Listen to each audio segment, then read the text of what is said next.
Hello, everyone. I'd like to welcome you to today's session on building a brighter future with RDSP. Before we begin today's session, I would like to acknowledge that the city I'm joining you from, Gatineau, is the unceded traditional territory of the Algonquin Anishinaabe people.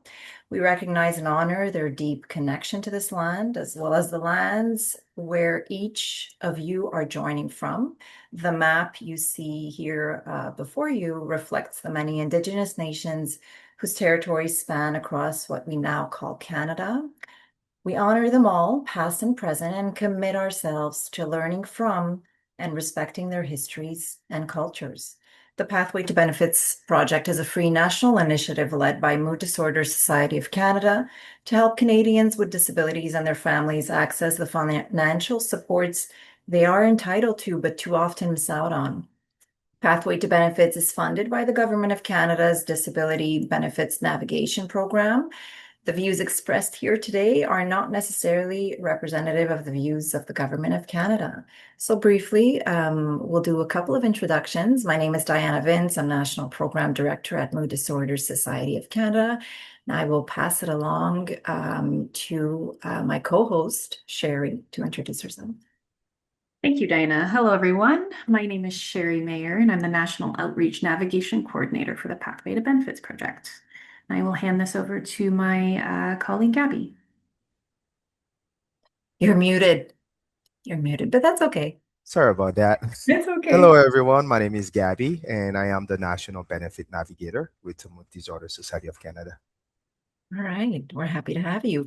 And Thank you. we'll pass it along now to our guest speaker, Trish, to briefly introduce herself. Hello and good morning, everyone. I am so incredibly honored to be here today to speak to you all about the Registered Disability Savings Program, a program that is very underutilized but can be life-changing financially for anyone that's involved with it.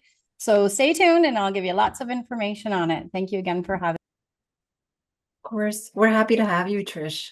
So before we get started, please note that your microphones are muted and the session is being recorded. We invite you to use the Q&A function to submit any questions that you may have, and we'll address them more towards the end of the session. Please do not disclose any personal health information when asking questions. The chat function is disabled. However, there are going to be links that we will be sharing through the chat, so keep an eye out for that. A recording of the session will be shared with all registrants following today, and it will also be available on our website at benefitspathway.ca.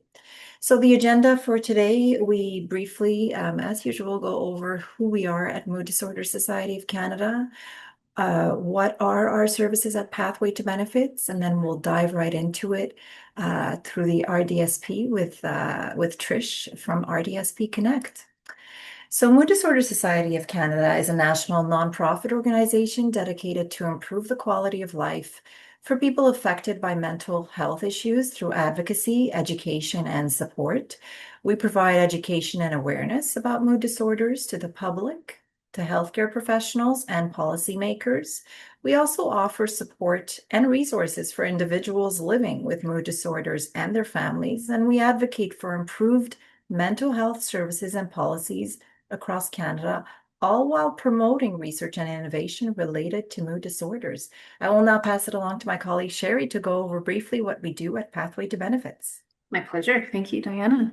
So, the Pathway to Benefits is a national initiative led by the Mood Disorder Society of Canada, and it supports Canadians with disabilities and their families in applying for the Disability Tax Credit, also known as the DTC, the Canada Disability Benefit, known as the CDB, and any other provincial or territorial disability supports that are available to you across Canada. The program is free, inclusive, and person-centered. We offer one-to-one navigation support, so you can call us at our 1-800 number, which we will provide. We offer personalized help in completing the applications for these resources and benefits. We also offer a very robust online hub. In there, you will find a myriad of information related to disability benefits and other social service supports within your province or territory. We use easy digital tools to help you along the way. Our information is centralized on our website, and we also, in our one-to-one one-to-one navigation support can follow up with you via email or phone call to really help you with any of the questions you might have. We offer some trained volunteers that assist our navigator in answering any calls that may come into our call line. We are culturally informed, so please do take care and caution that we do have trained volunteers and our navigation support specialist in terms of helping with cultural information. And we work with organizations across Canada that are like-minded in terms of how we deliver the project. So we work with organizational partnerships, and that's my role primarily. We also offer organizations some tools and training from the pathway perspective to help with our reach. And we connect with underserved communities as much as possible. So that's a little tidbit on our services and what the Pathway Project is.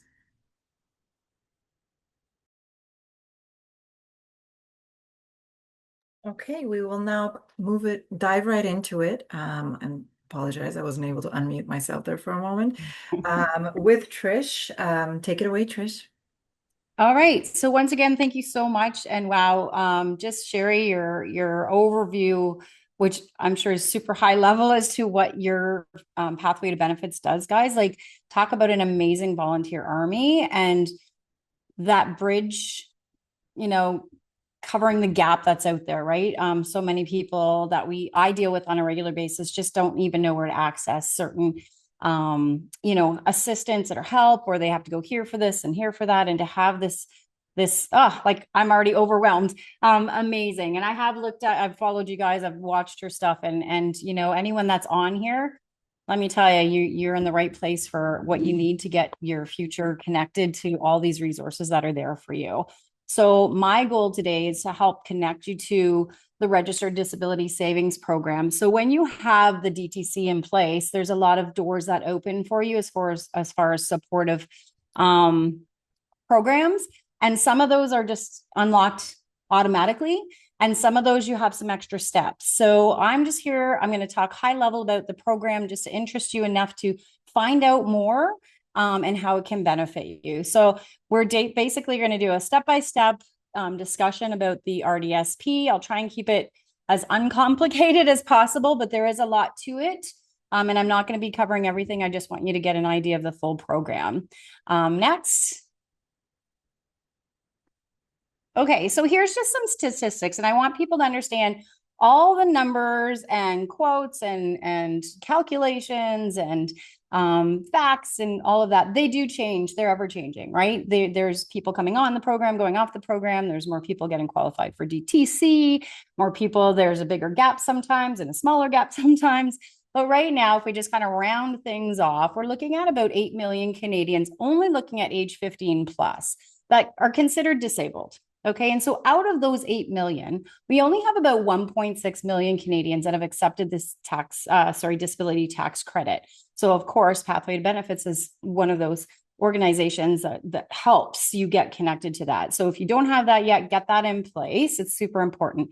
Now, out of that 1.6 million, we only see about 35%, and I think I'm being generous with that, of those 1.6 million Canadians that actually are connected to the RDSP. So the numbers the last we looked, or that last we could get, was about 287,000 Canadians. So we see this huge gap. And it's not a difficult thing to apply for, right? There is some management and understanding, but really many people are exhausted from the DTC process, right? Diana, you probably get this. Like, people, once they get into the program, get it done, get the approval, they're just done. They don't even, they're tired. But I want you to understand the RDSP is not a big, difficult, daunting thing if you're working with the right person. The gap is because many people think that it's a very complicated process, and it's not, or they just can't find somebody that's educated or understands the program enough that's willing to take the time to explain it to them and how it can impact them. We have people that think they don't have any money, so they won't qualify. We have people that think they have too much money to think that they don't qualify. And a lot of people, honestly, they just don't even know it exists. So good, next. So this is a super big overview, right? So this is this is a vault of money that the government has ready for you if you qualify. So what I'm saying is, if you qualify, that's there for you. take it, get into this program, take advantage of what is there for you, because you live a different life than someone that's not living with the condition or disabilities or impairment that you are. So never shy away from something that is rightfully yours. So in the RDSP, there's up to $70,000 of government grants, and there's up to $20,000 in government bonds. And we'll break that down a little bit more. The RDSP was launched in 2008. And I actually had the gentleman that was one of the creators reach out to me on LinkedIn. He saw my post and he was like, hey, you're doing great. I'm like, who are you? And amazing stories of their trials and tribulations of getting this in place, presenting it to Jack Layton, having the government accept it, and put it out there. It's amazing to hear the backstory on it. And I'm blessed to have that connection with them. So what we're going to do is talk a little bit on how we can unlock the 70 and the 20,000 for you if you qualify. Next. All right, so we're going to break this down into some categories that maybe help compartmentalize what we're looking at with the RDSP. So the first thing is qualifying. So actually, sorry, the first thing is the beneficiary. So who is the beneficiary of the program, right? So a lot of people that I work with in finance are like, oh, that's, the person that gets money when somebody passes away through their will, either their life insurance or their investments get passed down, or property, estate, etc. Great part about the RDSP, guys, is no one has to pass away to qualify for this. The beneficiary is the person who is going to benefit from the funds that are raised in or put in and raised in the RDSP. So now, how do we become a beneficiary? What does it take? Again, I'm talking about the exhaustive process of getting your DTC. In some cases it's easier. And then they're like, oh, what do I need to qualify for the RDSP? It's very simple. You have to be a Canadian resident who files taxes in Canada. So some type of residency, okay? So PR, Canadian citizenship, etc. You have to hold a valid social insurance number that may be temporary, that may be permanent. You have to be under the age of 59, understanding that the grants and bonds completely end at the age of 49.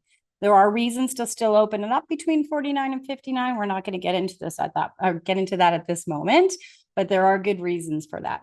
And finally, you have to have approval for the DTC, right? So pretty easy, right? The first three things are quite simple. If you've got that DTC, you've got the most difficult part of it in place. Next. Okay, so that's the beneficiary. That's a person that's going to gain the benefits of the program. Now, who is the holder? So if anyone here knows of an education savings fund, we know that the child that fund is for, the beneficiary of an RESP, is too young to hold their own investment, right? They're not age of majority. So the same thing can be said with the RDSP. It could be a child, or it could be a person that is age of majority but not contractually competent. So here's how it breaks down. The holder of the RDSP, or the investment, or the program, however you'd like to word it, if they are under the age of majority, or they are not contractually competent, Sorry, I did that wrong. If they're under the age of majority, it's going to be one of the following. It's going to be a parent, a legal guardian, or a qualified family member. So right now there's a provision that the qualified family member can be a sibling or a common law spouse. It's been a provision that keeps getting renewed, so hopefully it becomes a permanent part of the program, so we don't have to put that in there. So under the age of majority, that's what it's going to be: parent, legal guardian, qualified family member. If the person, the beneficiary, is over the age of majority and they're contractually competent, they understand markets, they understand legal documents, they're completely fine cognitively to be able to enter into an investment, it's going to be them. They're going to be the holder and the beneficiary. Now, if the person is not contractually competent, or there's some cognitive impairment there, or whatever the situation is where we feel that maybe they shouldn't be the ones holding it because they don't understand the process, we're going to default back to that parent, legal guardian, or qualified family member. Next. Okay, so we've covered the beneficiary, we've covered the holder. Now we're going to start talking about the money, because you're like, this is great, Trish. Where does this money come from? How do we get it? Who puts it in? We're going to break that down. So the money that goes into the RDSP is going to come from, I say, one or two sources, right? So it's either going to be non-government contributions, or it's going to be government contributions. The non-government contributions can literally come from anywhere. Okay, so they can be the contributions can come from parents, grandparents, neighbors, friends, etc. They can do that. They can put the money into the RDSP one of two ways. They can say to the holder, hey, I have $50 for that RDSP, send it to them directly, and then that person then puts it into the RDSP. Or say it's a grandparent and they want to contribute on the regular basis. There's a form they can fill out a non-holder contribution form, and they can then contribute whenever they want. They have no control. They can't do anything else with the RDSP but put money into it. But that is something we can do, which is wonderful. And I always take a moment to explain to anyone involved with the RDSP, if I can talk to your family around you, let me explain to them lightly what the RDSP is, because for grandparents to understand, say at a birthday, instead of giving you a $40 toy, why don't I put $40 into your RDSP? That $40 is going to get matched. And then if it's invested properly, it's going to grow. And it literally is the gift that keeps on giving, right? It's going to come in, it's going to grow, be matched, and then it's going to grow over time, and then it's going to start to pay out down the road. So it's an amazing way. And if once you present that to people, they're like, wow, this is the most incredible way to give back to that child. And usually they do that and then they still buy them a gift anyway. So it's win-win for everyone there. So to do that again, if they're outside of the holder, they have to get permission of the holder, either through the holder or that document. There is no annual contribution limit. There is a lifetime contribution of $200,000. That being said, there are limits on how much is matched by the government. So that's the non-government contributions. Let's talk now about the government contributions. Next. Okay, so this is the two sides of the government's contributions. We have the government submitting grants, which is a matched part of the process. So you contribute and the government's going to match, and we'll look at that breakdown in a minute. And then we have the non-contribution side of it, which is the bonds. That is set up for more of a lower income as a boost for the lower income people to get a little bit more out of the program. So with the disability savings grant, when you put money in, the government will match up to $3,500 a year, and they will do that up to the amount of $70,000 or until the age of 49 is reached. When it comes to the bonds, there will be up to $1,000 a year based on income, and they will do that $1,000 a year or up to $1,000 a year until $20,000 has been paid out or the age of 49 has been reached. Okay, so we can move to the next slide, please.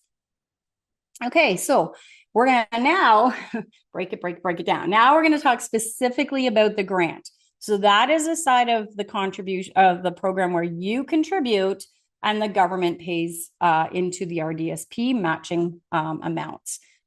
When we look at the grant side of it, there is one income threshold. You're either above it or you're below or equal to it.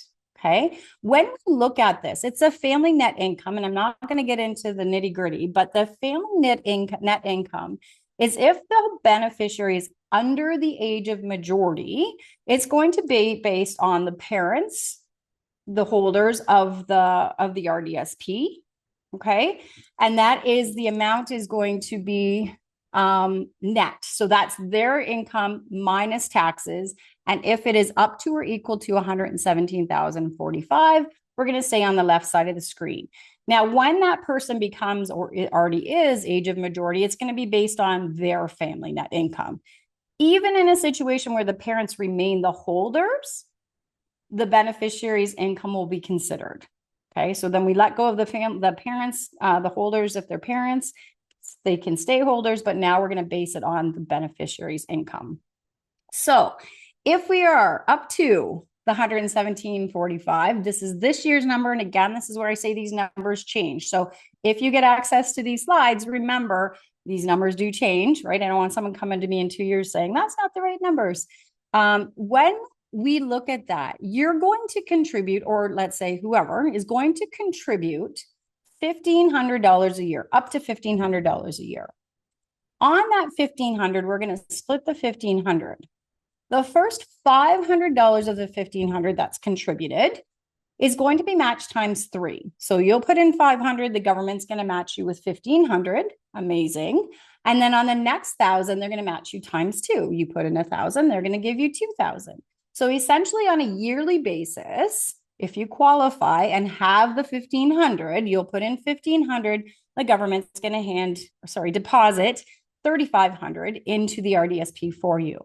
That being said, guys, you don't have to have $1,500, right? The scale is the same. If you can only put in $50, put in $50, right? It's going to get matched times 3 until you hit that 500 threshold, and then it's going to start to go down to half or to double instead of triple. So when people see these, a lot of times they're like, I don't have $1,500. They ignore it and they don't go ahead. Honestly, if you can work with someone that's willing to take those smaller payments, put them in. Now, if your income is greater than the 117,000, and I run into a lot of people that say, oh, we have lots of money. Yes, our child's disabled, but he'll be fine or she'll be fine. You're like, but this isn't for you. This is for the child. And then they go, well, we probably don't qualify. We make too much money, but you do, right? So it doesn't matter if you make $1 million a year. The thing is, you're living with something that the next person isn't, and this is there for you. And we have to remember that. So in that case, the limit is a yearly $1,000 and it's matched dollar for dollar. Still a pretty darn good return, let me tell you, right? So that's kind of how the grants work. We'll go to the next slide and we'll talk about the bonds.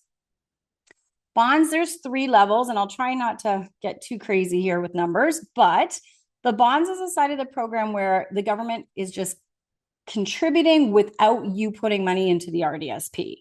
So as of 2026, if your income is less than or equal to 38,237, then you are going to see $1,000 put into your RDSP. Okay. And it's every year you qualify in that category, you're going to get $1,000, $1,000, $1,000 till you've reached 20,000 or you've hit that age of 49. Now, if you are working and you're making income, but you're still not over the 58, but you are over the 38, they're going to prorate that amount. So maybe it's 550, maybe it's 998, maybe it's $200. The government figures that out. You don't have to do the work. They do the work when these numbers are figured out. They're going to drop into your account what you qualify for. If your income is over 58,523, then you will not receive any bonds whatsoever.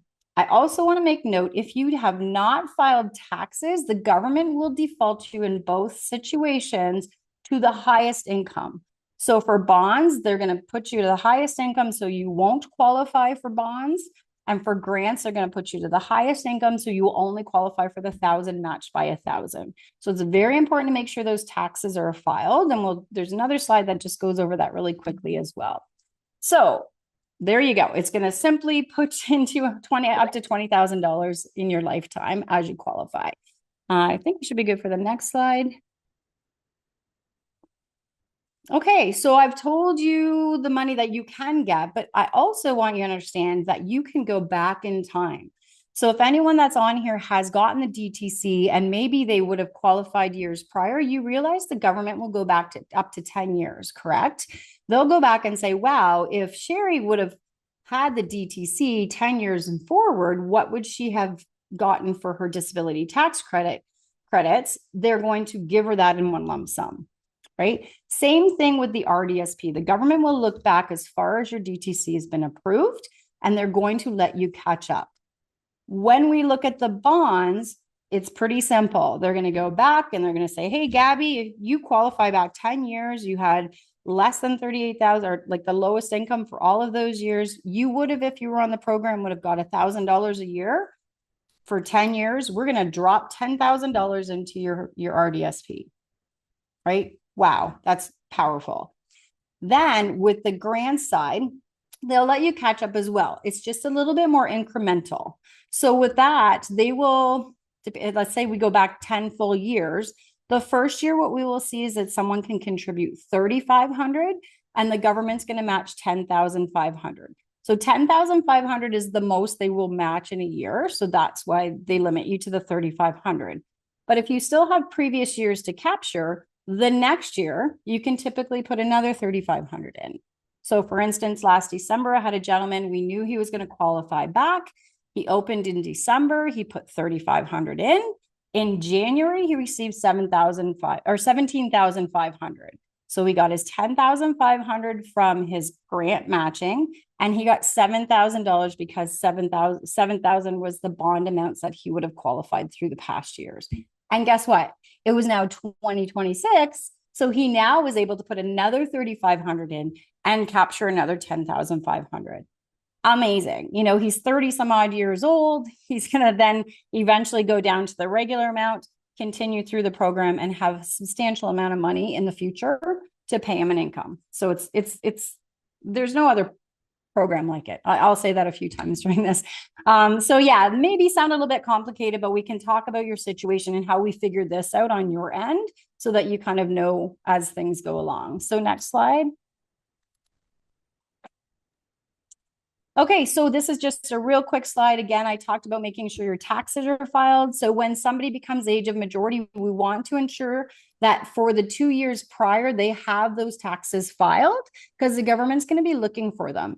Now, a lot of people will say, well, they don't work. They don't make any money. They're too young, or they just don't work, period, because of their situation. That's fine. You can get a $0 income tax filing done. If anyone needs help finding someone to do that for free, I have a lady that has a contract with the government that I think they pay her $25 just to do the filing if someone needs that help. So just make sure those are filed. Should be good for next slide, please.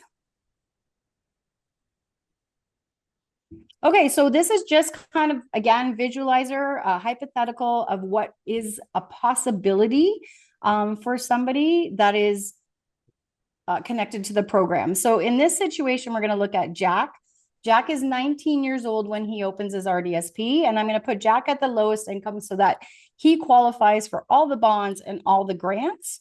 Now, if we look at, if we look at the first box on the left-hand side, it says Jack contributes. No, let's not look at that one. Sorry, my apologies. For some reason, I got my slides backwards. So the middle box here says Jack contributes $1,500 a year. So again, lowest income, puts $1,500 a year in. He's going to get his $1,000 a year in bonds, and he's going to get his 35% in grants. So this slide is here to show you the value of how you invest this. And I don't want anyone to think they have to be magical investors. This is something we can walk through, but I want to show you the power of having the proper management on this and proper investments on this. So in this case, he's got a 3% rate of return. From 19 to 60, at the age of 60, he will have accumulated $345,577 in that RDSP if he's averaged the 3%, which is pretty amazing, right? But if we look at the box just above that, where it says Jack contributes $1,500 at a 7%, the only thing different here, guys, is the calculation behind the scene. We're investing at 3% as opposed to 7%. And I will say very casually is that 7% is also very conservative when you're working with the funds that we tend to work with. Look at the difference in the plan value at the age of 60. So instead of $345, Jack has done nothing different, but just been wise on how he's invested it. And he's got 1.2 million as opposed to 345. So you can tell me which you'd rather be, right? Jack at 3% or Jack at 7%. And then the other two boxes, I don't know what's going on with those. I'm sorry. I think I messed these slides up a little bit. But what I want you to understand is the 0%. Oh, I just doubled the two boxes. Okay, I see what I did there. My apologies. So if we go to the far left box, it says Jack contributes $0. So again, I run into people that go, great, Trish, I have $0 to put in there. We understand people living on disability and the funds that are available for them are super limited and not sufficient, right? And that someone says, why would I open an investment when I have $0 to put in it? Well, number one, working with me, I'm going to open it for free for you. I don't charge to open them. To start from the beginning, there's no fee. We sit down, we consult and talk about it. In this case, if Jack just opens the RDSP and stays at that low income and never puts a penny into it, and it's invested at that 7%, by the time he's 60, he's going to have accumulated $194,000. So Sherry, Gabby, Diana, anyone on here, if you know a plan where you can put $0 in and in 40 years have $194,000, please let me know about it, because I don't know of anything like that. So again, this isn't like concrete. This is just a visual of understanding the difference on how it is to manage your RDSP. So should be good for the next slide. Okay, so one, how to invest it. Two is the maintenance of it. Okay, so when you open up an RDSP, you don't get a letter from the government saying, congratulations, your RDSP is open, blah, blah, blah. You will get a letter the next February, but I'm going to help you walk through what do I put in then? How do I contribute? How much can I contribute for this year? Do I have any catch-up time? I'm going to walk you through that. Once we, in a situation where we apply today, let's say it's July 7th, we apply today and we put whatever contribution we figure we want to put in there. By the end of August, we're going to have a reply from the government. We're going to see bond money come into the RDSP if it's granted or if it's approved or whatever you were approved for. And we're going to see any matching to any of the funds that we put in. So basically, it can be anywhere from a 4 to 8 week waiting period, depending when you contribute. But basically, the month you put it in, by the end of the next month, we're going to have that answer. At that time, I'm going to get you to call the ESDC and say, is there any other funds that I can contribute this year to be matched? We walk you through that. Moving forward, every February, you're going to get this document that's called the Annual Statement of Grant Entitlement. I've got the nice raw one here. I don't have to show anyone's information from the gentleman that I was talking about earlier. And in this, there's a lot of wording, but really what we're looking for is, what do those two boxes say?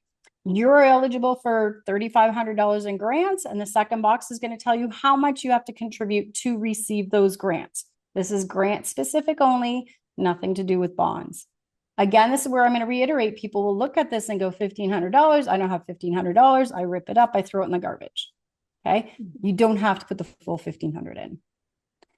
Okay. So what I do myself, how I manage it, I message them every January, tell them to look out for it. Don't throw it out. When you get it, talk to me. Let's see what we can do. If we can put a contribution in, great. If you want me to call you back at tax time, because you get tax money back sometimes, or you want to start a monthly contribution, let's do it. Right. And I will at least speak to you once a year, if not more, depending on how we're working through this. So that's really important. And I pause to say, you're not going to have every institution that you're working with do this extra kind of groundwork for you. And so a lot can be missed. So it's just important to know who you're working with. I should be good for the next one. Okay, so this is just kind of that in a different view.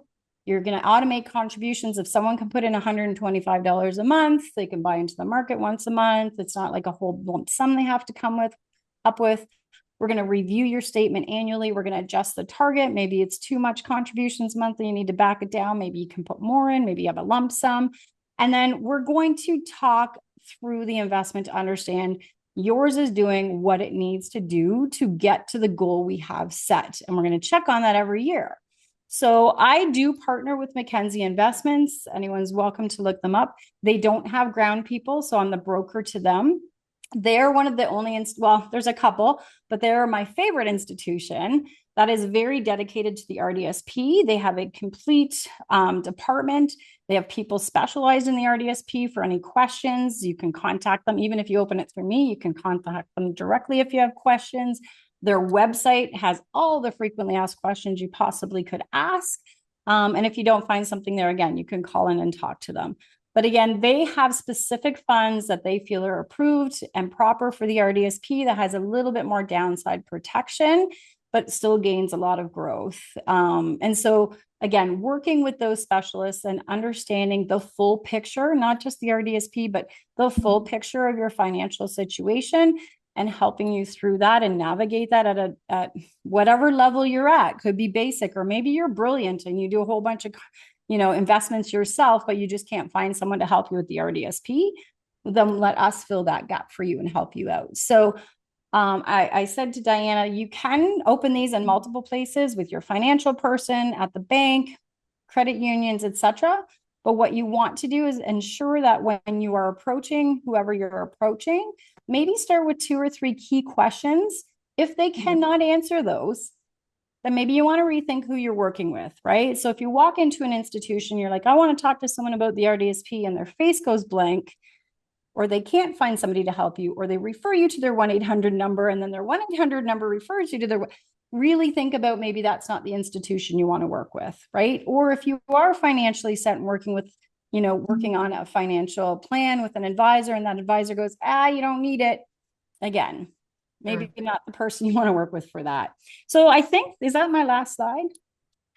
No, you have this one upcoming.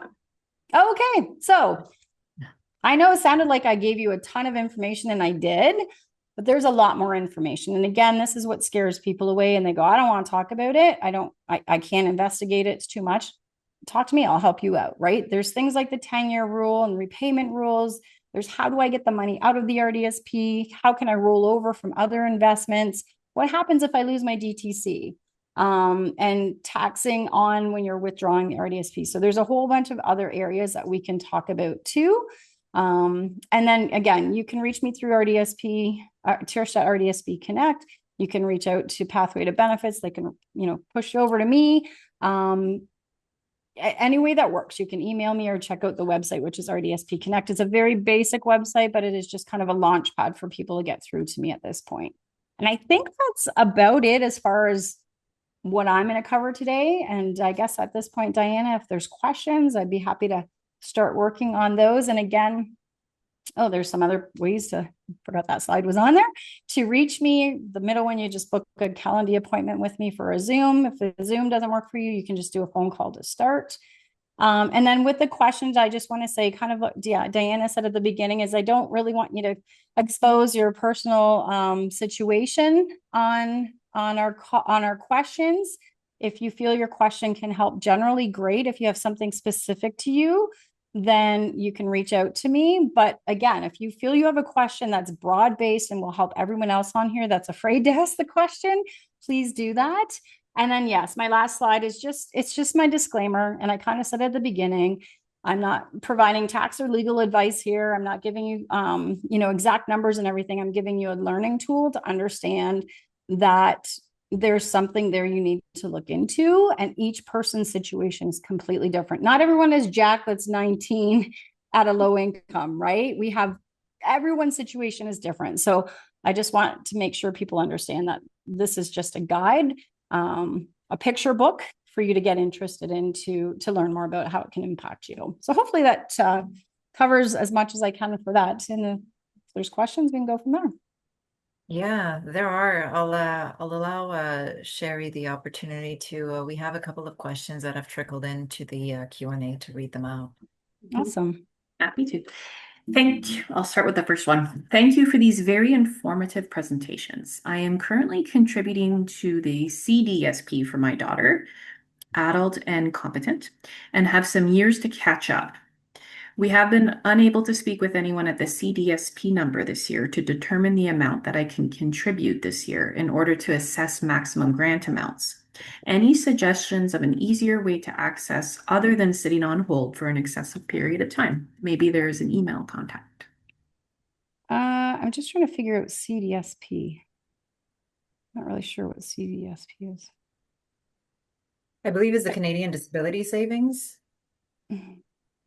Oh, okay. Savings Yeah, plans. okay. Okay, my apologies. So if it's in regards to the RDSP, I can give you the number for the all these acronyms, right? For the ESDC to call and find out what your contributions are for the RDSP.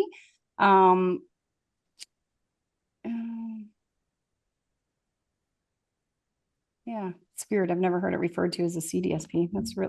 That's a new one for me. Okay. So would you like me to present that number here? Does that work for you guys? We can do that. We can share it in the chat, or you can even Trish, feel free to say it out loud, and Okay.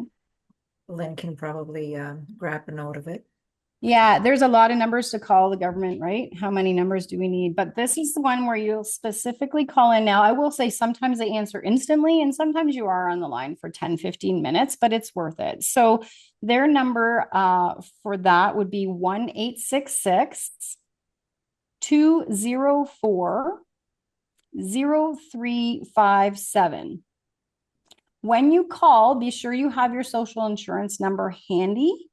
And when you call, they're going to be able to look up your RDSP, make sure it's active, and tell you, hey, yeah, for 2026, you have this amount of room to contribute. And then you can go back to your institution and say, I talked to them. They said I could put $1,500 in, and then hopefully they'll take that contribution from you, and then you should see the match by the government the next month.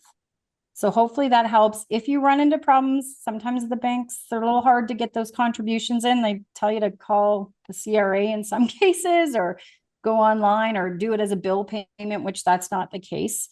You need to speak to, and you also need to make sure it's an investment, not in a savings account. But that number, 1-866-204-0357, will be the number that where they're going to be able to tell you what you can contribute. And just for that, that is the ESDC, that's the employment. I do this every time. Employment and Social Development of Canada number. So hopefully that answers that question. Yeah. Okay, so question 2, is each person only able to open one account per person, or can one person hold multiple accounts over their lifetime? Yeah, so there can only be one account per beneficiary, if that makes sense. So if mom has 2 children that both qualify, mom can hold 2 accounts for 2 separate beneficiaries, but a beneficiary cannot have more than one RDSP, right? Like you can have multiple TFSAs around, you can have multiple RESPs around, but when it comes to the RDSP, there can only be one per beneficiary. So if you have one, let's say it's at the TD Bank, and you're like, well, I want to move it. How do I do that? You can just do a transfer to whatever institution you choose to go to. So it basically shuts down that one as it reopens the other one, so that you stay within the rules of the program. Great question, though.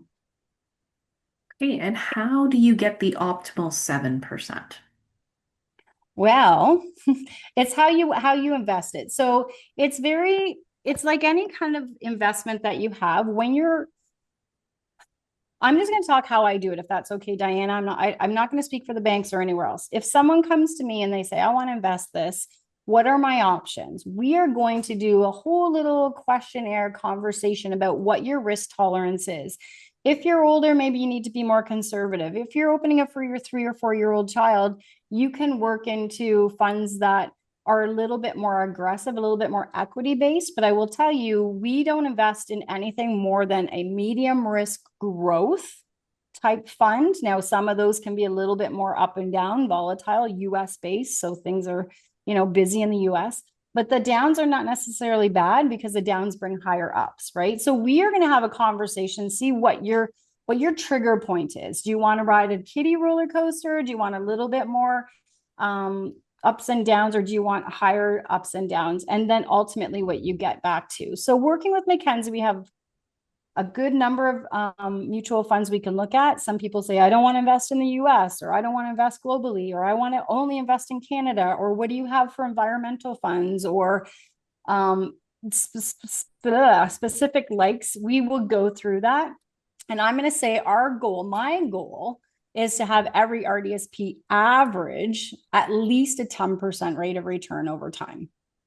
And I'm going to say if I don't think there's very many, if I have any, that do less than say 9% on an average basis. So they might be 14 one year and they might be 7 the next, but the average is about that 10%.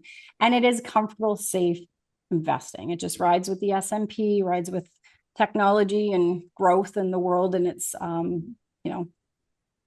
changes basically. So whereas other places, they just kind of go, oh, you're medium, throw you here, high risk, throw you there. Don't really talk to you about what you're investing in and what that means.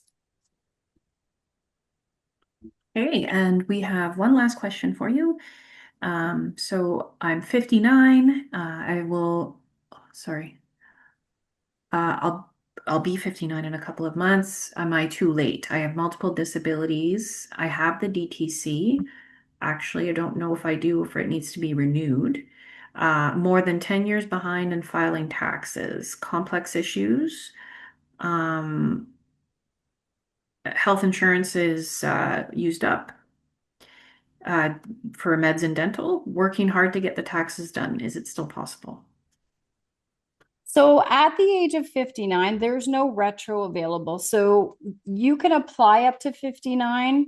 At the year you turn 49, any grants and bonds are cut off. Even if